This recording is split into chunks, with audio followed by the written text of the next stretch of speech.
మన Indian constitution అన్ని కంట్రీస్తో compare చేస్తే కొన్ని స్పెషల్ ఫీచర్స్ ఉన్నాయి.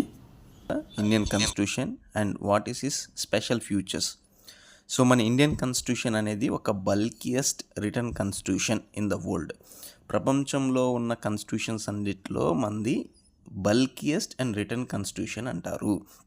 ఇంకొకటి మంది combination of rigidity and flexibility. Flexibility అంటే చాలా సింపుల్గా ఒక రూల్ని కానీ మనం కాన్స్టిట్యూషన్లో మెన్షన్ చేసిన వాటిని అమెండ్ చేయొచ్చు అంటే ఫ్లెక్సిబిలిటీ అంటారు. రిజిడిటీ అంటే అమెండ్మెంట్ చేయలేనిది, చేయాలంటే చాలా స్పెషల్ మెజారిటీతో చేయగలిగిందాన్ని రిజిడిటీ అంటారు. కానీ మన ఇండియన్ కాన్స్టిట్యూషన్ యొక్క స్పెషల్ ఫీచర్ ఏంటి అంటే it is a combination of rigidity and flexibility. కొన్నిటికి అమెండ్మెంట్ చేయడానికి సింపుల్ మెజారిటీ సరిపోతుంది, అమెండ్మెంట్ చేయవచ్చు. మనం ఏదైతే కాన్స్టిట్యూషన్ని అడాప్ట్ చేసుకునేటప్పుడు ఏ రూల్స్ అండ్ రెగ్యులేషన్స్ మనం అడాప్ట్ చేసుకున్నామో ఆ రూల్స్ని సిచ్యువేషన్కి అనుగుణంగా, టైంకి అనుగుణంగా మనం మార్చుకోవచ్చు త్రూ అమెండ్మెంట్ ద్వారా మనం మార్చుకోవచ్చు. అది సింపుల్ మెజారిటీతో చేసుకోవచ్చు.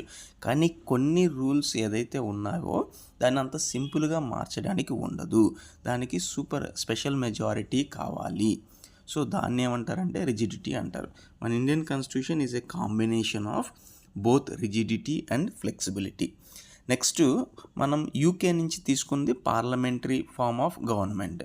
అంటే ఇక్కడ ప్రైమ్ మినిస్టరు, చీఫ్ మినిస్టరు, ఈ పార్లమెంటరీ సిస్టమ్, క్యాబినెట్ మినిస్టర్స్, వీటిని పార్లమెంటరీ సిస్టమ్ ఆఫ్ గవర్నమెంట్ అంటారు. సో మన కాన్స్టిట్యూషన్ ప్రకారం మన government a type of government అంటే పార్లమెంటరీ సిస్టమ్ ఆఫ్ గవర్నమెంట్.